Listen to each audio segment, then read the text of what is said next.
All right, Lenny. So thanks for joining me today. So we did this presentation a couple weeks ago down in Florida, right, for the Building Owners and Management Association for their National Advisory Council.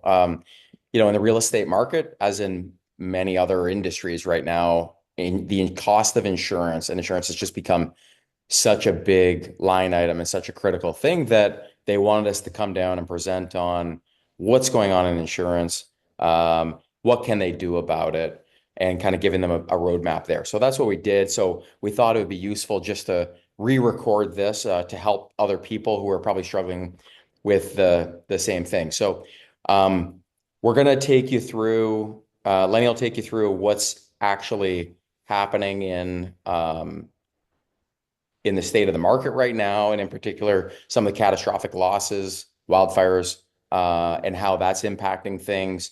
I'm going to take you through how to then position yourself. What can you actually do about it? In that market backdrop, what can you do and how do you best position yourself?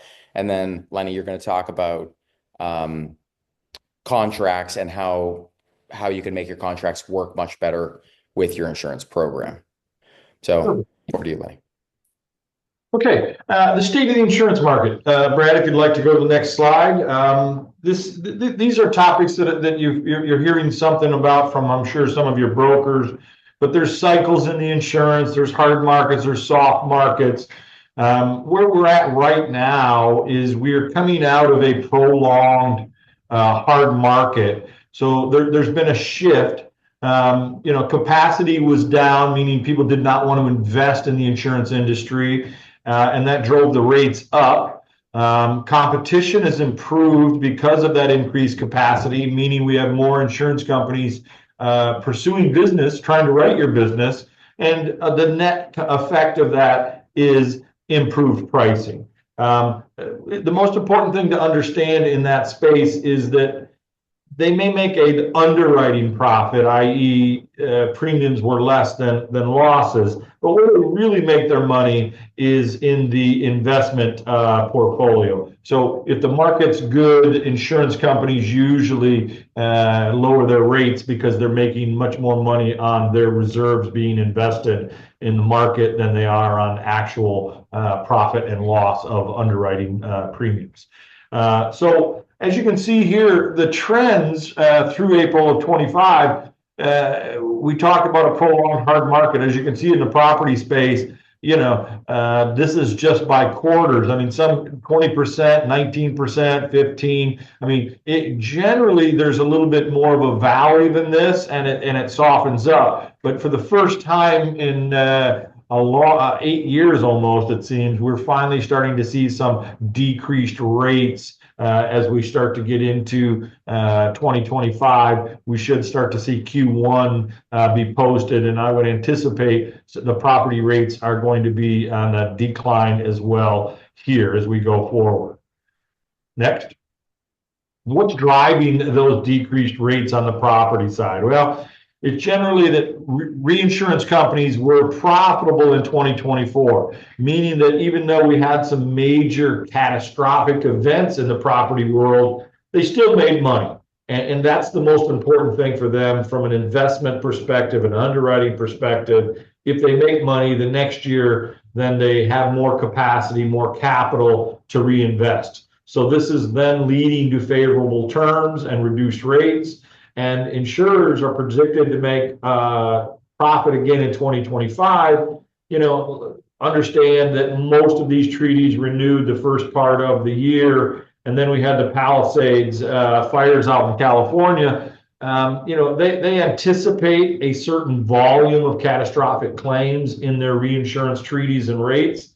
And in several of the trade magazines, they show that Palisades ate up about 30% of what we'll call that money held in escrow for catastrophic claims. So if you take that and understand that as long as we don't have a significant hurricane season, we can have a few blips.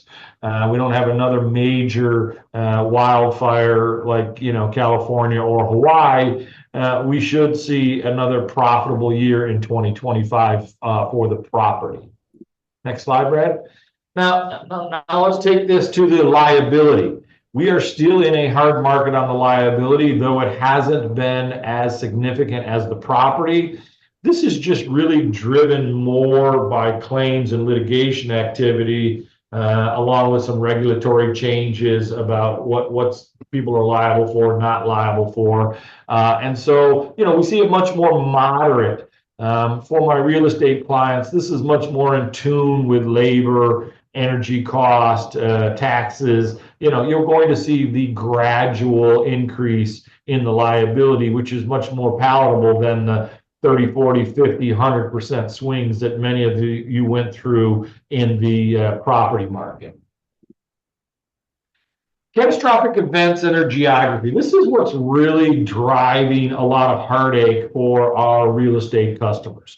California earthquake, there was very limited capacity. Much of it left California because they couldn't make any premium, and they went to Florida windstorm. Then Florida had multiple windstorms, and so they were looking elsewhere. Then we had the catastrophic claims in Carolina, where flood was kind of a given as part of the property policy, and they paid significant claims. We touched on the Palisades.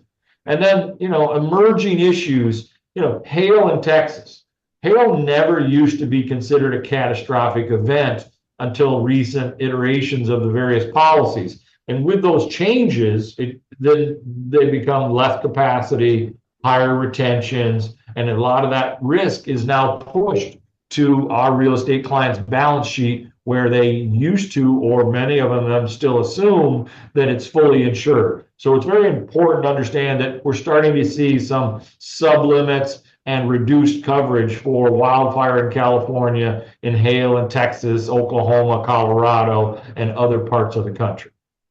Hey, Lennie, just real quick, can you talk about Florida name storm, some of the definitional changes, and what the games that they're playing around flood and what's happening there?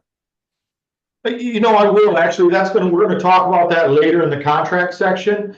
Okay. But what we're starting to see is to make more money as they re-enter the Florida windstorm, California earthquake, flood in Carolinas. What they're trying to do is to limit their definition of coverage.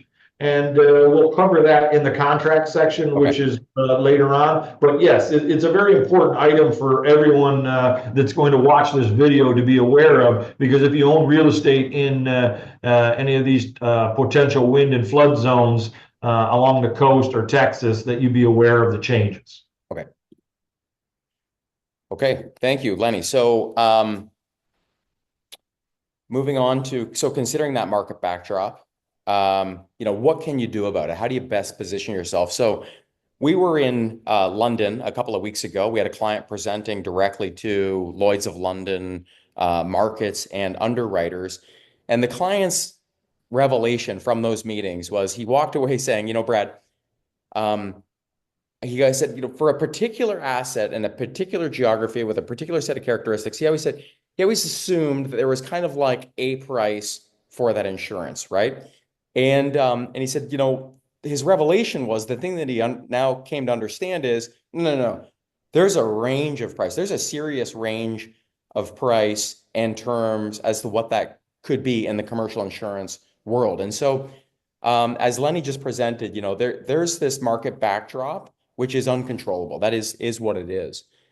But you, as the insured, you can position yourself in the market. You can position yourself and get, on my scale here, worse terms and worse price, or you can position yourself and get best terms and best price. And so the question is really, where are you positioning yourself?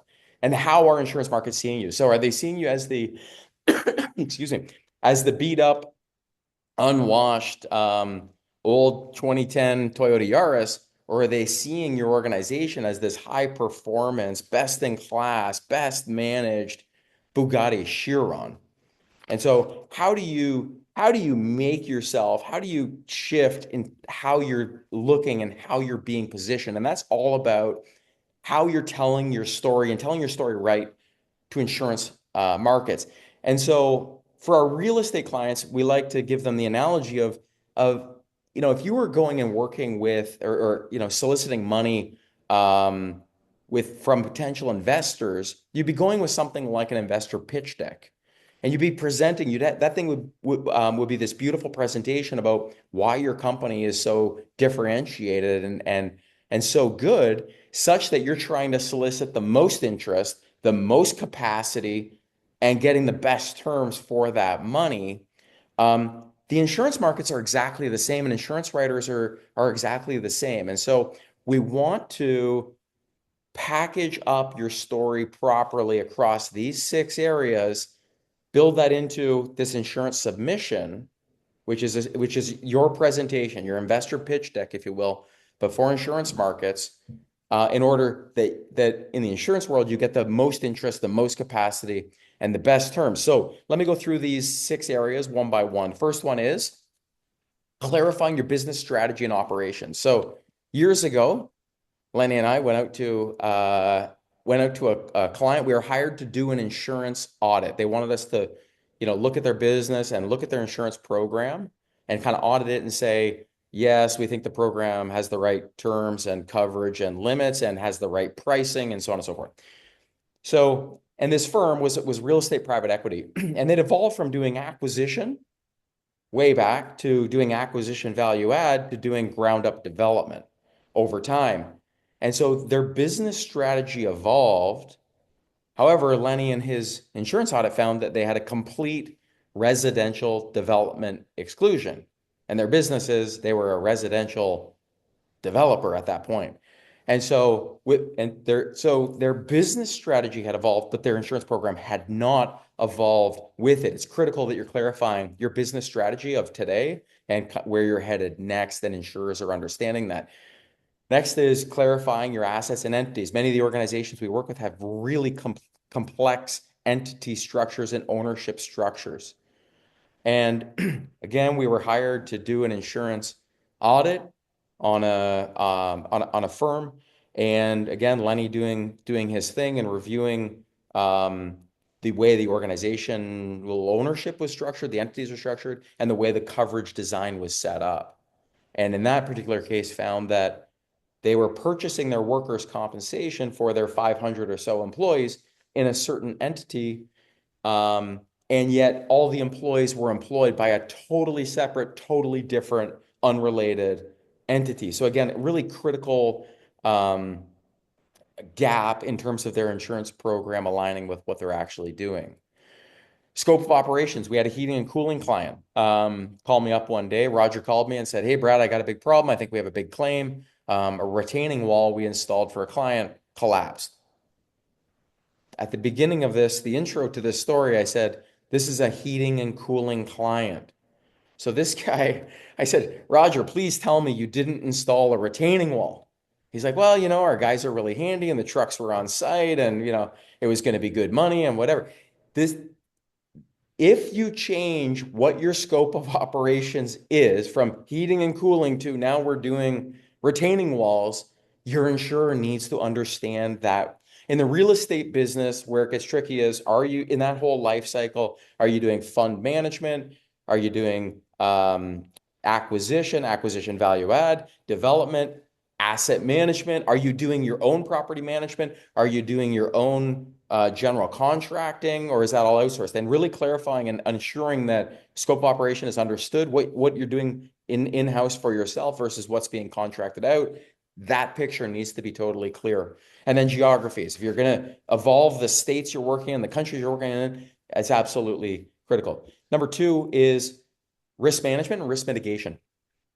You're buying assets in the real estate business. You're buying assets, or in the operating world, you're running your operation with a certain set of objectives. You want to make a certain profit, and so on. And risk management is the uncertainty related to the achievement of those objectives. What are all the things that could derail us from achieving those objectives that we have for a particular investment or a particular business? And we need a way, the critical thing is you need a way to assess that risk. You need a risk evaluation process. And then through that to define from those risks, what are the risk mitigations? How are we avoiding that risk? How are we transferring that risk? How are we mitigating and reducing that risk? And if you're in the oil refinery business, or if you're in the multifamily development business, or if you're in the food manufacturing business, it's like that risk management, those risks are going to be all different. So it's critical that you have that. I'll just comment on, this was a presentation for business owners, so we'll comment on the real estate side. In particular, insurers are really keying in on looking for right now business continuity plans, and from a corporate perspective, cyber risk. And then on the screen, there's a bunch of other kind of topical and important things, in particular for real estate owners right now. A related topic is loss prevention. So loss prevention, for those unfamiliar, is something that the insurers do. If they're writing your risk, if they are insuring you, they will send loss prevention engineers out to the site to do inspections to evaluate the risk so they can understand the exposure that you represent to them. And in particular, they're looking at your practices and your protection systems, because they want to make sure that the frequency and severity of your incidents and claims is going to be very low. And they want to understand, what are you doing about that? From this loss prevention review, they will give you a risk rating. They'll say that asset has a poor risk rating, or that asset has an excellent risk rating, or somewhere in between. And then also they're going to make a bunch of recommendations and say, we think you need to, have a better hot work permitting process in place. You need to have, you need better fire protection. You need whatever those recommendations are. Here's the problem. Most clients that we have and see are not responding to the insurance carriers, on these loss prevention recommendations. You have to be engaged with the carrier, and you have to be responding, and you have to basically accept that the exposure is really your exposure.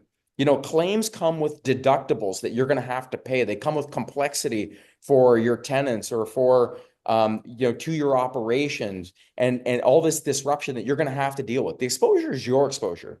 And so this loss prevention that carriers are doing is actually to your benefit. And carriers are really looking at the speed at which you're responding to the recommendations they're making. And so if you're not responding, or you're responding very slowly, I'll guarantee you they are increasing the rate of insurance that you are going to pay. They're bumping it up 10%, 20%. And in extreme cases, we've seen where carriers walk away from accounts, just don't write you, and they walk away, and then now you're scrambling to find other markets. The next critical factor is data and values. So Lennie and I, we had a prospective client call us. Jeff called us about 6 months ago, Lennie, right? And said, hey guys, we're really unhappy with our insurance broker. We would love for you guys to run a broker RFP process for us. No problem. We do that all the time. We'd be happy to help. I said, just Jeff, let me ask you a couple of questions before we go and do that. I said, number one, do you have all your asset data in a comprehensive fashion? Your construction, occupancy, protection, exposure. Do you have a list of all your policies, expiration dates? Do you actually have copies of the policies themselves? Do you have your 5-year claims data? Do you have carrier loss prevention reports, the reports I just referred to in the last slide? Do you understand your catastrophic exposures? Do you have the modeling that the carriers have done on that? And with your existing broker, do you have an agreement in place? And what does the agreement say? Like, are you on a 3-year term? Can you actually is there no agreement? Can you just switch that up? How does that work? Jeff said, well, maybe doing a broker RFP is not such a good idea. No, we don't really have any of that information. And so you need to take back your data. You need to control your data. You need to be in charge of it, and you need to have it comprehensively, because as the quote here says, if you want the highest and most incomplete insurance quote, give us the least amount of information. Getting great insurance pricing is all about having comprehensive data sets. The other thing related to this is also your values.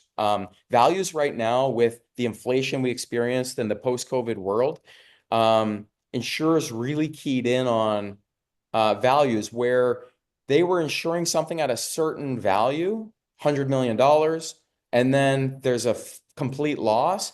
and then they're having to then spend $150 million to rebuild the thing. And so the carriers are like, no, we're not going to accept this underreporting of values any longer. So you need to have credibility about that.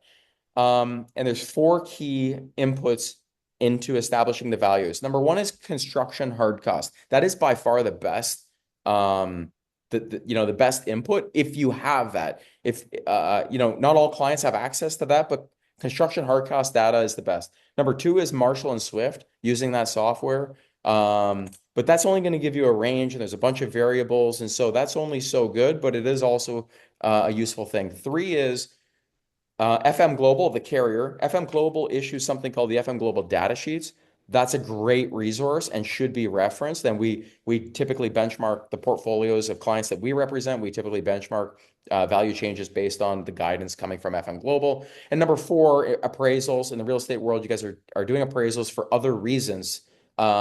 You want to know market value. You want to know how your portfolio is performing. However, there is often valuable insurance information we can glean from that. Take back control of your data. Number Brad, five is, oh, go if ahead, I Lenny. could, Brad, I liken this data management to, would you let the banker present to your investors? Would you let somebody that is a novice present to one of your customers? And that's essentially what's happening here with a lot of our real estate clients. They completely rely on the broker, and though the front-facing client advocate may be an expert, the behind-the-scenes staff or support people may not be. And so I think it's just important, as Brad said, take back your data so that you can make sure that what the carrier is seeing is you're putting your best foot forward. Yeah, and Lenny, to your point, and just for people watching this, so our typical client would start at, say, $500,000 in premium spend and up, and many clients spending even tens of millions of dollars Yeah. on insurance premiums. So Lenny, let me ask you, out of all those clients, what percentage do you see have a submission that goes to insurance markets beyond just a half filled in spreadsheet? What percentage have the half filled in spreadsheet versus what percentage have a good submission? What do you think? 5% have a good submission. 95% of them rely on their broker. Most of them, if I ask to see what was presented to the market, they have no idea. They've never looked at it in the history of their company. Yeah. They don't know if it's accurate. You gave many stories. We found clients where properties weren't in the submission, locations were omitted, construction data was intentionally decreased by the insurance broker to get a competitive price so that they could take it from a competing broker. There's all kinds of activity that goes on to get business on the brokerage side and the carrier side. And unfortunately, our customers then become the victims at claim time. Yeah. Well, perfect segue, and we're going to talk about incidents and claims here. And right now, you and other people on our team are helping a client advocate where they have a tenant in the building who is insuring the building, and the tenant's submission did not include all of the locations. And so the location that had the fire and is a complete loss, the carrier is denying the claim on the basis that it wasn't included in the submission. So, it's it's totally real. And so which is why incidents and claims management is also a really critical topic. And so first off, we need to be tracking all incidents and claims. And we always make the distinction of not just claims, but also incidents. You can learn a lot from the incidents that are going on. Maybe something happened and I did not give rise to a claim this time, but it might have or could have with slightly different circumstances. So we want to learn from that and and risk mitigate based on those things.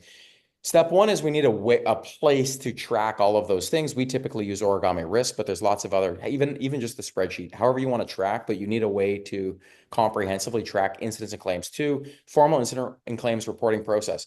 The people running risk management and the people running your facilities are different groups. And so, and in often cases in the real estate business in particular, it's outsourced property management to third parties. So how are we requiring those third parties? What are the processes that they then report up through to making sure we're capturing all that data. And then three is from that aggregate set of information, what risk mitigation can we put in place, or what corrective actions can we put in place based on what's going on? In the past year, from a property perspective, the four top loss causes were: one is natural catastrophe events like wildfire. Two is fire, just normal fire, a building burning down. Three is water intrusion, and four is vacant asset exposure.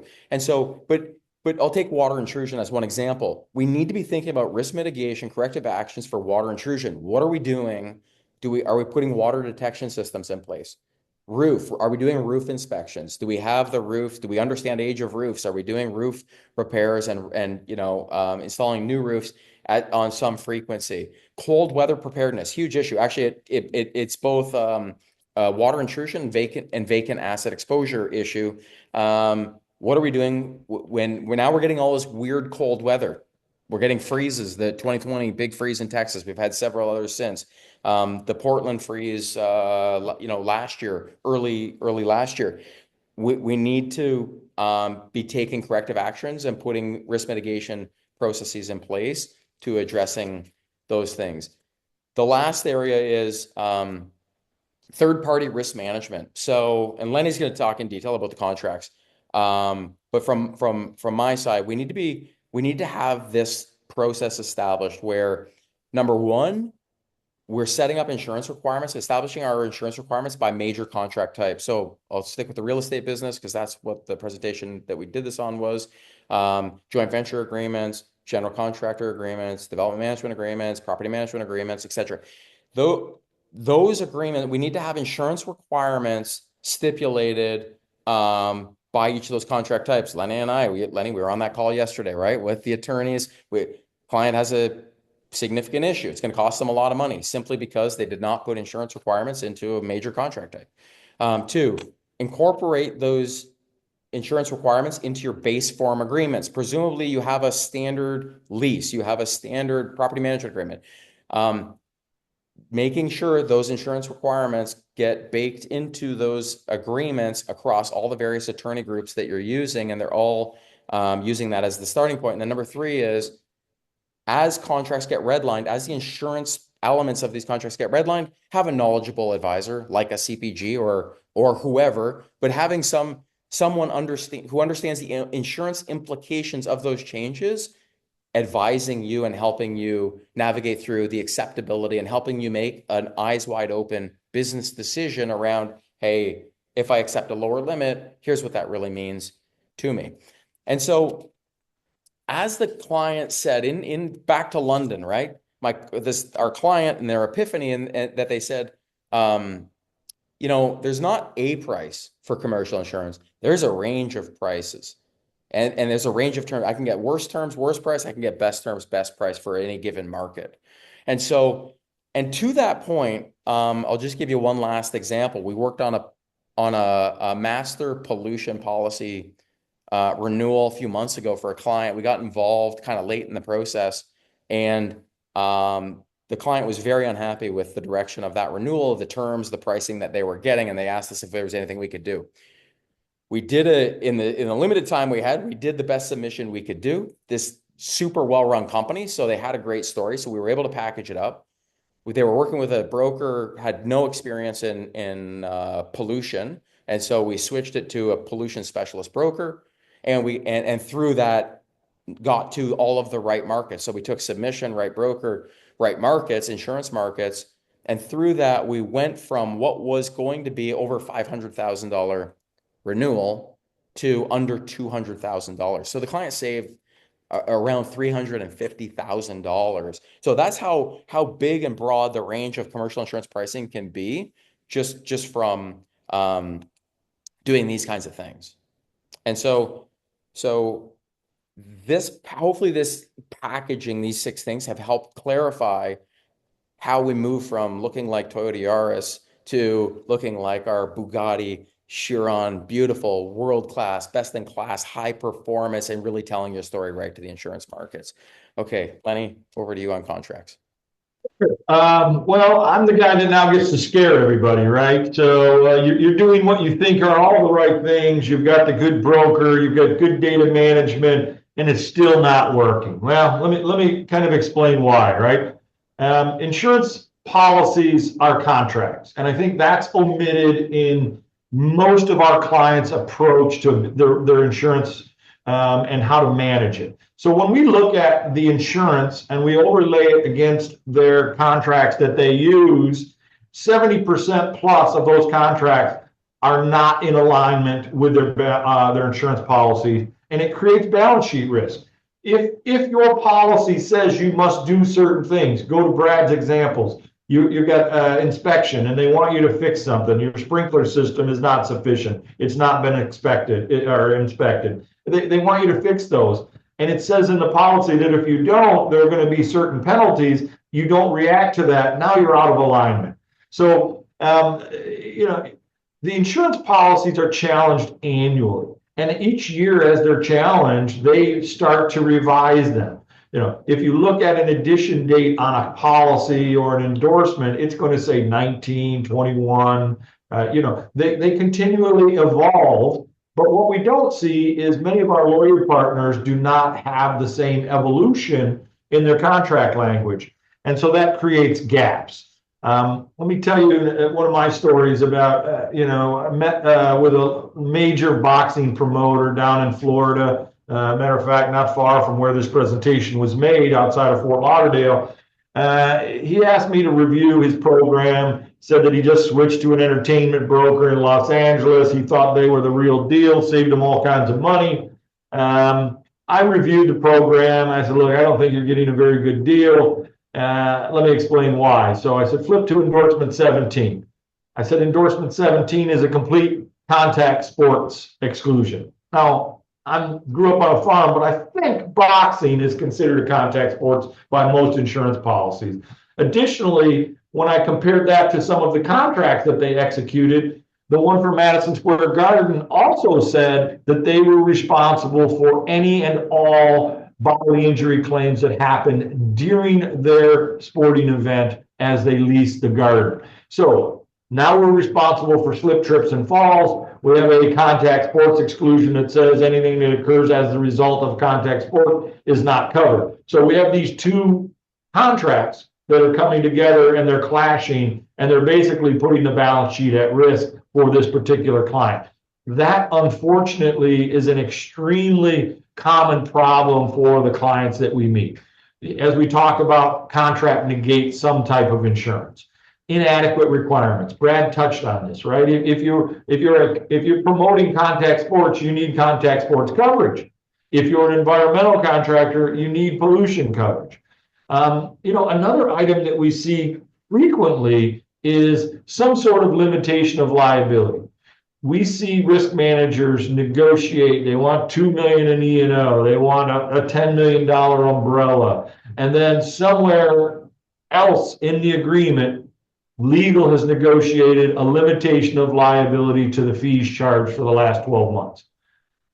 Every insurance company that we deal with, when a claim happens, they pounce on that limitation of liability.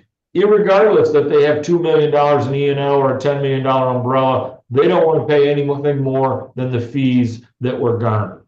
And then key coverage exclusions, we're going to talk some more about this, but I think you all get the picture here. We have to understand what is and what is not covered within your policy. And then we have to understand what your operations are so we can make sure that the two work together. Okay, let's move on. So let's get back to my starting point. Insurance policies are contracts. Let's not forget that. It is not, they don't assume your risk just because that's what you want them to do. They assume risk within the contractual confines of the policy language. So let's look at the first building block of almost every policy that I look at. It's called the insuring agreement. And what it says is, we will pay those sums that the insured becomes legally obligated to pay. That puts your contract front and center with anything that you're doing, any organization that you're forming, all of those. And then to which this insurance applies, we see a lot of legal agreements that don't, They don't ask for pollution coverage even though you're an abatement contractor. They don't ask for business income even though they're a tenant. Just certain things that we just do not see on a common basis is looking at the services and understanding what the activities are. If you look at LLC agreements and joint venture agreements for a lot of our real estate customers, they have a clause in there that says we will indemnify the officers and directors of the entity.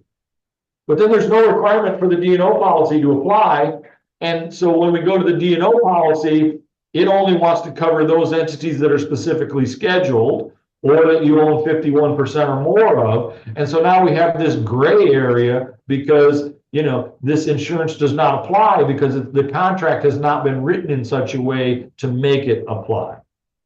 So let's move on to the next one, Brad. Additionally, inside the contract of insurance, they try to file these policies in 50 plus states and various territories, Puerto Rico, District of Columbia, and others. And so what they do is they basically set it up so that if you have a good broker, client, insurance advisor, and you ask for all of the bells and whistles, it's not like the automotive industry where you have to order the options. The options are already embedded in the policy. You just have to ask for them contractually. Let's start with this additional insured. It says that it's automatic when required in written agreement. Let's start waiver of subrogation. Again, automatic when required in written agreement. Primary non-contrib, the same. Limits of insurance is a tricky one, right? It says the limits of insurance shall be the lesser of the limits required by written agreement or the policy, whichever is less. So think about that. When you say that one of your partners or one of your vendors or one of your property managers or whoever must carry $5 million in liability, but they carry 10. Suddenly they're going to use, the insurance company is going to use that to try to limit their exposure to 5 million if you haven't designed your contract correctly. And so I point this out. There's more in the policy, but this just gave us a quick example. And so Brad, if you can go take it to the next slide. What am I trying to say by telling you to look at the policies? The policies, as Brad told me one time, are like a fine wine, right? The older vintages are much better than the newer vintages. And this is a whole day topic, just talking about policy forms, additional insured forms, and others. But let's concentrate on just one specific endorsement. It's the CG 2037 additional insured endorsement. And as you can see, CG 2037-01 is the top. The 01 is the addition date. So the one below is 12 years later, CG 2037-13. And so what happened in that 12-year period as the insurance company litigated this endorsement many times in the courts? They decided they were going to add some limiting language. And it says extent permitted by law has been added.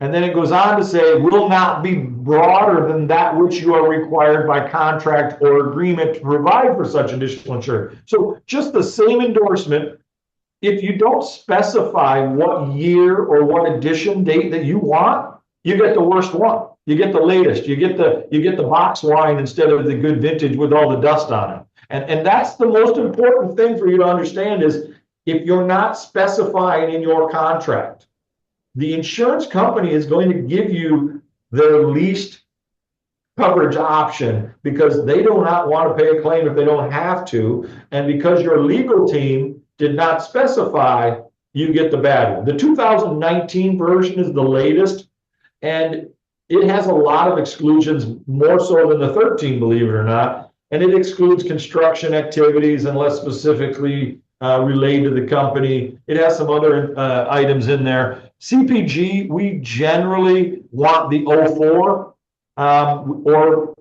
or similar. The 85, if you will, is the greatest. It includes products.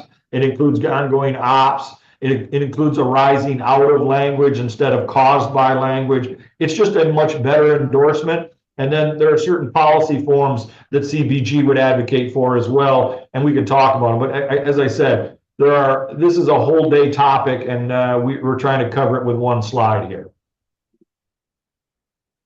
All right, contracts of insurance, as we just described, are ever evolving, right? And the definitions with each of these policy forms and endorsements is evolving. One of the most critical for the real estate group that we're presenting to is that named storm versus flood. Previous to about 2022, named storm was its own endorsement. It covered all damage, flood, storm surge, water, wind, everything related to a named storm. Somewhere in that 2022, 2023 time period, we started to see certain carriers say, well, we're already offering flood coverage. Why don't we split this definition? We'll add a separate wind endorsement. We won't have to charge as much premium, and therefore we can write more business. So what did they do? So they removed flood damage from the definition of named storm. Let me read it to you here in the recent definition. It says, in the event covered damage by flood arises out of a named storm, the maximum amount that will be paid for per occurrence for all such damage by flood shall be the sublimit of liability for flood.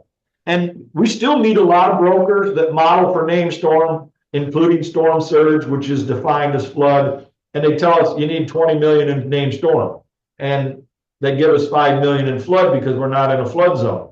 Negative, timeout, hold up, back up. I need it modeled both ways for storm surge and flood related to a named storm and wind damage, et cetera, from a named storm. Many of them don't have the capability to do it yet, but they have to reach out to some of their reinsurers and to some of their carriers. So just understand, this is evolving, and it's not evolving to your benefit. So if you're in one of these windstorm prone areas, you need to look at your property policy. Next slide, please, Brad. Some other areas where similar evolution is happening to your detriment. Hail, we touched on it earlier, but hail is now considered catastrophic coverage because it affects so many buildings and cars and everything else in a specified area. So they've recently moved it to the quake, flood, named storm level, where they automatically apply a 3 or 5% deductible to your policy. And so you could have a $1.2 million deductible instead of $25,000, yet your loan for those assets say you cannot have a deductible greater than $25,000 except for flood and quake. Well, now you've got the hail deductible that's fallen through the crack because the lenders haven't kept up with the policy revisions, and most of our brokers and clients have not kept up with the policy revision. So we spend a lot of time negotiating with lenders to update their requirements to meet what we'll call the modern market. Flood, this is one that we've unfortunately been through a very bad situation with a client. National Flood Insurance Program, NFIP, it basically, within the definition of the flood deductible, it says if NFIP is available in zone A or B, most lenders only require it in zone A. But this endorsement says if you're in zone B and it's available, you must buy it. And if you don't, and you have a claim, they're going to apply you with the $500,000 NFIP limit as a deductible instead of a flat percentage. Let me give you an example of how that happened to a customer. They had 16 buildings damaged in the recent hurricane in 2024. They applied 5 because they were in zone B, they were inland from Tampa. They applied a $500,000 per building deductible, which put the client on the hook for $8 million versus the $1.2 million deductible they would have had without this endorsement being added to the policy. So understand, the language in these forms is changing, and if you're not keeping up with it, then you could be left with significant balance sheet risk that you may not be aware of. Brad, next slide. All right. Brad talked to you about managing the data, your code. I've talked to you about how the contract of insurance is written. We've talked to you about how the legal agreements are not keeping up and are creating gap. And if you don't have standardized insurance requirements that go from top to bottom within your organization, I want you to think about one asset in a real estate portfolio and how this misalignment it gets compounded. So you have corporate contracts, you have an owner, you create a joint venture, maybe there's an association if it's a commercial condo. Then you have the ownership entity, it could be an SPE, it could be a JV. They hire all of these subcontractor or third-party firms below. They may hire some subs. And then when I ask you, what are the insurance requirements? Do they meet the lender requirements? Is the D&O going to respond to your employees who sit on one of these organizations' boards? The answer is, I have no idea. And that's why, because look how this compounds itself. And if you don't start at the top with standardized insurance requirements and push it down through all of your agreements so that everybody understands who's going to insure your directors, who's going to insure the property, who's going to insure the liability, the environmental, etc., you're going to be left with a lot of claims and coverage disputes. A lot of lawyers, a lot of brokers, they like to yell at the insurance companies and say it's their fault. But there are all these enhancements that are in the policy that if we work with you to get your contracts right, we can help you trigger coverage. Let me give you a small example of another issue that we just went through with a client. So we work with a lot of commercial lenders in the real estate practice. One of them sent us a transaction. They were going to, a borrower of theirs was going to build a $300 million development. We said, okay, send us the GC agreement, send us the GC's liability policy. And so we read the GC agreement. As we expect, it just had a basic, we want you to be, we want to be named as an additional insured. That was it. I showed you the difference between the 01 and the 13, which you guys are already probably smiling, you know where I'm headed. But this one took it a step further. This one had the 85, the 01, the 13, and the 19 in the policy. The 19 said, if not specified, then all parties requiring additional insured status will be here. The 01 said, if this endorsement is specifically requested, then they will be an additional insured on this one. The 85 said the same, if specifically requested, and so on and so forth. So this carrier basically was setting up the law firm to be the failure here. Because if you didn't request, you got the worst possible vintage, right? You got the new one out of the box. You didn't get the good one with all the dust on the bottle. And so if you want to ask for the vintage with the dust on the bottle, you have to understand that most of these policies are set up to absorb that situation. And if you're not doing it, then you're taking on balance sheet risk that is 100% insurable. And that's the goal to get you to this spot right here.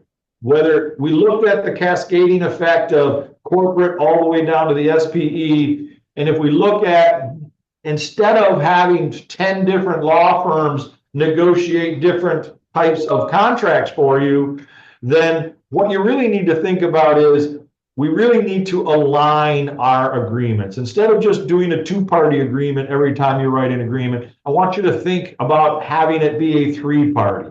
What does our indemnity require? What insurance do we have? What additional insured status do we want to have? What's the waiver of subrogation in the policies? And then when you start to think about that, because ultimately we want the insurers to pay the claim, we don't want it to be a balance sheet risk. So when you're doing your contract design, you need to think about how do I trigger the insurance, because that is a separate contract.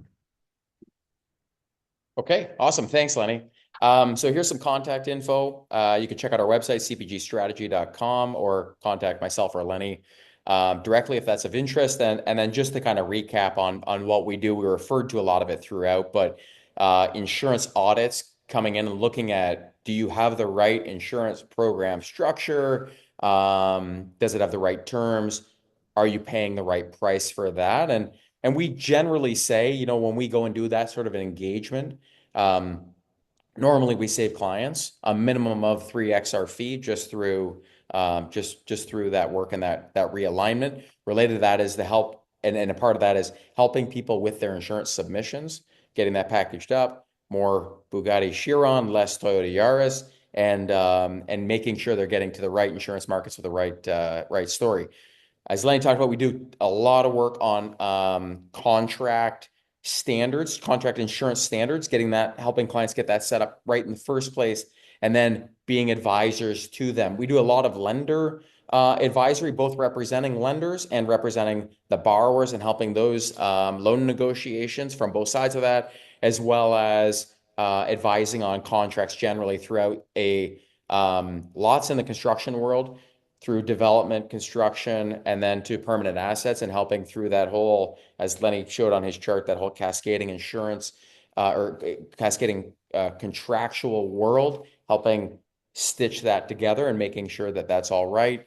And the last thing I'll touch on is we do facilitate broker RFPs as well, though that's not a primary motivation of ours. And I would say, generally speaking, as I said in my story about Jeff, it's like that's probably not your first step, is to look to a new broker. That is not going to solve your problem most typically. Most typically, you need to put these other things in place, and then perhaps you're not working with the right specialist broker for the thing that you're doing, and we can help you navigate that world and help you find the right partner if that's needed. Anyway, thank you. If for those who perhaps watched to the end, we thank you. Lennie? Thank you very much. Yeah, We look forward to helping any of you that we can. Understand that, we get it that, legal and insurance haven't communicated in the past, and that's why we're here.